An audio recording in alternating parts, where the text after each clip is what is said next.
G'day and welcome back to the channel. So in today's video, I want to talk to you about the top 3 stretches for gluteal pain when running. In another video, we'll touch on some top strengthening exercises, but in this video, I really want to focus on 3 of the best stretches, mobility exercises that I've seen to help you conquer your glute pain from running as soon as possible. And what we'll also touch on in the video, and we'll go through in a second, there's 2 main concepts that I think are really important to touch on that really get overlooked and missed if you don't have the right perspective when talking about glute pain when running. The first thing basically is that glute pain from running is rarely caused by running.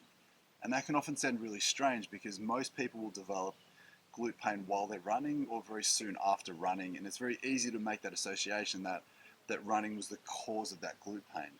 But hopefully what you'll understand by the end of this video is that running is more so the thing that you were doing that exposes some underlying dysfunction that is hard to see otherwise. So I don't want you to think of running as the cause of that pain, but more so the last straw or the trigger for that underlying issue, the thing that exposes it, as I said. So, and the other concept that we want to talk about is that glute pain, especially when running, is rarely just a gluteal problem.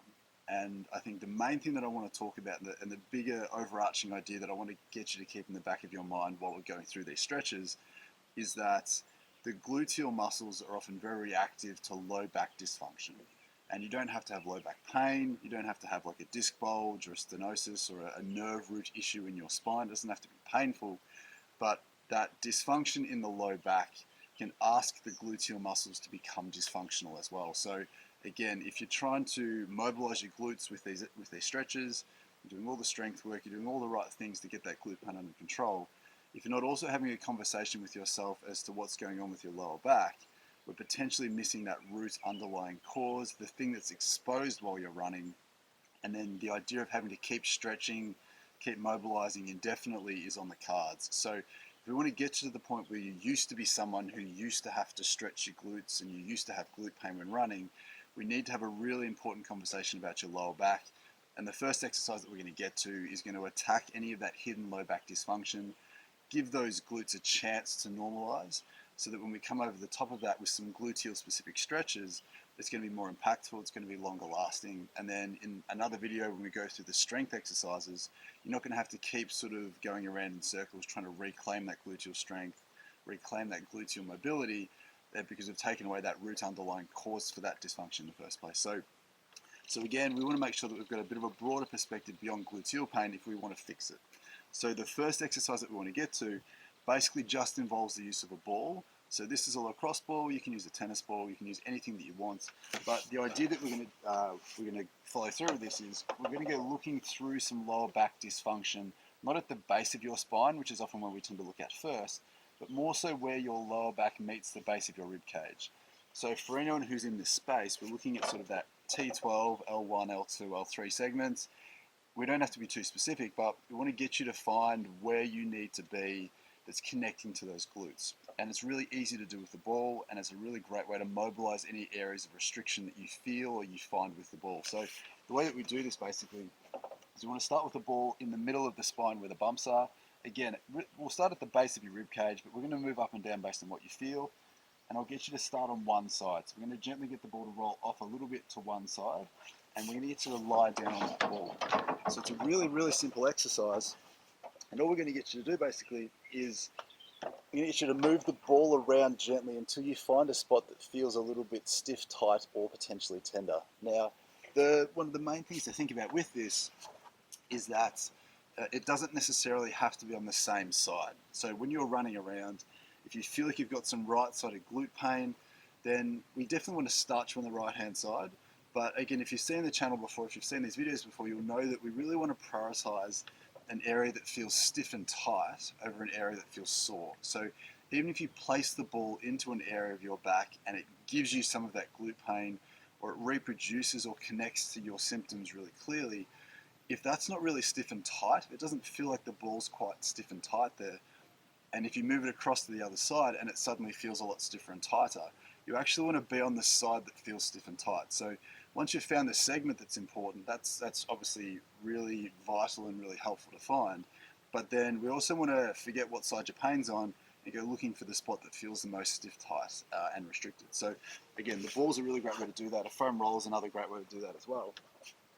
We want to roll onto the ball, and the exercise itself isn't rolling around. We actually just want to move the ball around until you feel an area that feels a little bit restricted. And how that feels basically is it won't feel like the ball sinks in as well as it could. And when you compare it to the same spot on the other side, you should feel like there's a genuine difference as to how tight and how easy that ball sinks in. And the exercise basically is just finding that spot and then just letting the ball press in. So you want to stay here for about a minute, 2 minutes, whatever you feel comfortable with. But the idea is that you want to stay here until you feel like it starts to free up a little bit, and then you want to move the ball down a little bit lower, go looking for the next spot. And if you go down a few segments and up a few segments, you want to make sure that you find and release as much of that restricted tissue as possible, so that we can sort of unglue and sort of stop some of that inhibition that's happening from your spine that's working its way down to that hip area. So again, the important thing is don't roll around on that. Stay there until you feel it starts to release a little bit.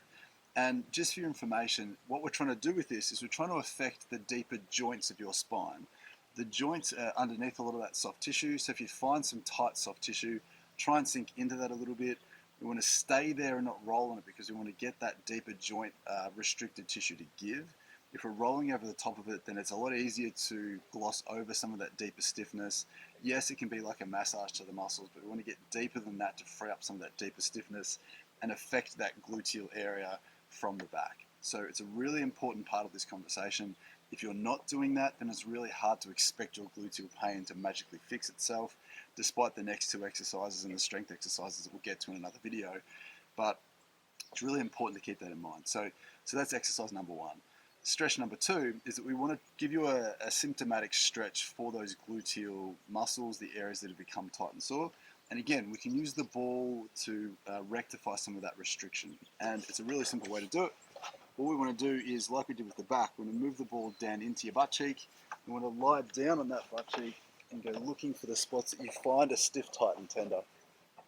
And the really easy thing to do is just rolling onto the ball. Again, with this exercise, we're not trying to roll around as an exercise, although that can be helpful in certain circumstances. What we actually want to try and do is we want to find a spot that feels tight, and same thing again, we want to stay on that spot. We want to give the muscle a chance to release. We want to give your brain and nervous system a chance to let this tissue go. And we can encourage that in a number of ways. So what we want to do here is once we're letting the ball sink in, you can gently tense that glute muscle underneath the ball, hold it for a few seconds, maybe 5 to 10 seconds, and when you release that, you should feel like the ball sinks in a little bit further. So this gets your brain and nervous system to activate, to tense that muscle up, so that when you relax it, it relaxes maximally and it gives a little bit.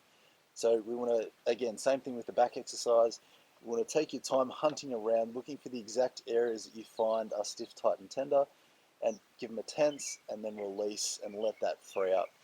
And it's a really fantastic way to be very specific to where your symptoms are, but also to help that tissue and encourage that tissue to release really quickly. So again, we want to make sure that the ball's in that area, it frees up the tissue, you're working through your back to free up the area and reduce the reason for why that's tight in the first place.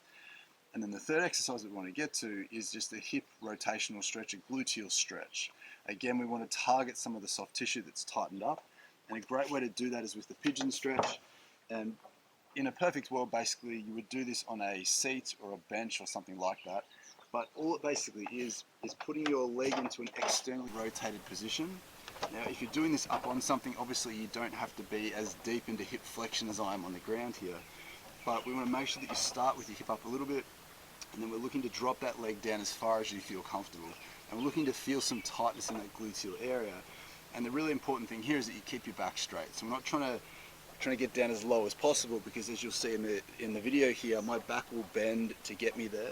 We want to keep you up nice and tall as you feel comfortable.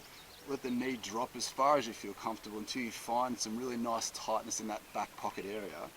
And then what I like to do when I found a position here is I like to twist my body towards my knee a little bit and twist my trunk away towards my foot, just to figure out where the best version of that tightness is for me. And for me, when I'm facing forwards, it's a nice little stretch.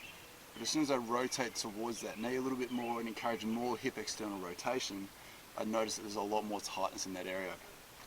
And again, one of the concepts that we need to promote here is that some of the old school ideas that we've had for a long time in terms of holding a stretch don't really work as well as we used to think it did. So instead of just staying here for 30 seconds like we used to advise back in the day, we want to get you active in this position. So much like the ball exercise into the butt cheek, wherever you feel that tightness in your glutes, we want to get you to tense that tightness up. So try and squeeze your butt cheek, tighten up the area that feels a little bit tight and you're stretching. Hold that for 5 to 10 seconds, and then when you relax, you should feel like it genuinely frees it up a little bit further, and you can go further into the stretch than you could before.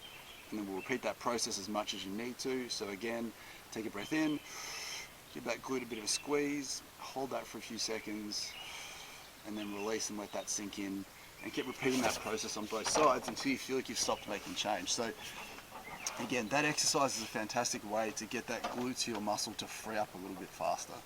So those 3 stretches are really powerful stretches to get your gluteal pain and dysfunction under control really quickly. But as I said before, this conversation is relatively meaningless unless we're making sure that your back is functioning really well, and that we stop blaming running for being the cause of that pain. So again, just to reiterate, it's important to think of running as the last straw, or the thing that you just happen to be doing when your glute pain developed. The repetition of running is really fantastic at exposing hidden underlying dysfunction.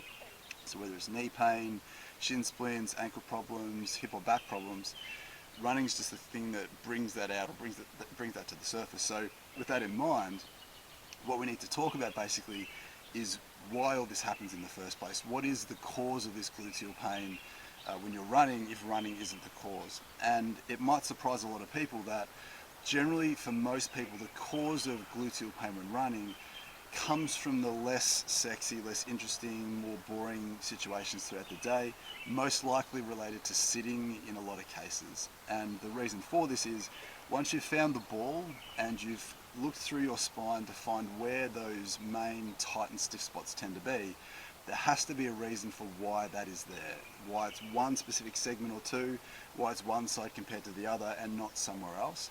And what we often find clinically is when we take you aside and look at how you sit, particularly when you're sitting at a desk, sitting in a car, sitting on a couch watching TV, anytime, sitting up in bed's another big one, anytime you spend in a position where your back's not in a great shape, so if you find that you're hinging through a certain part of your spine and staying there for a long period of time while you're watching something or doing something, then over time your body has to react to that. And the good thing about the ball exercise in the back is that if you can locate exactly where those main sections are, you can transplant that idea and then figure out exactly which scenarios are causing this. So if you're someone who runs for an hour or 2 a day, but then you're stuck behind a desk for 8 hours a day, or you accumulatively sit for 7 to 10 hours a day, the balance of that ledger is completely skewed towards the boring stuff. And it's just that the boring stuff doesn't stand out much like running does. So again, just to tie all this together, we need to make sure that your gluteal muscles, your gluteal tissue frees up. We need to make sure that lower back gets better, because if that doesn't get better, then it's hard to expect the ramifications of that to get better as well. We need to make sure that you're not too stressed about running being the problem, but if running is giving you some grief, or this glute is giving you some grief while you're running, you don't have to keep running while it's sore. If it's manageable, then obviously you need to think very carefully as to whether running is the right thing for you in the very short term, but expecting to get back to that once you get to the root cause of the problems. And then to sort of tie it all together, as I said, we need to make sure that you're looking at the broader situational stuff, how you're sitting, how long are you sitting for, and try and correct that by either sitting a little bit less if possible, or at the very least being in a better position so that those stiff areas of your spine don't keep re-stiffening and causing gluteal pain going forward. So hopefully that was an interesting sort of delve into gluteal pain when running. Those 3 stretches are fantastic at getting that to decrease really quickly, but then if we're not looking at your postural habits and how you're sitting, then it's hard for this stuff to go away long term. So keep that in mind. Stay tuned, because we're going to get through some strengthening exercises down the track and some other really cool videos coming down the line. So please subscribe to the channel if you're new, if you enjoy this kind of content and the depth that we sort of go into, the perspective that we're trying to give for these videos. Let me know down below how it went, and obviously leave a like rating if you enjoyed it, and then we'll see you in the next one.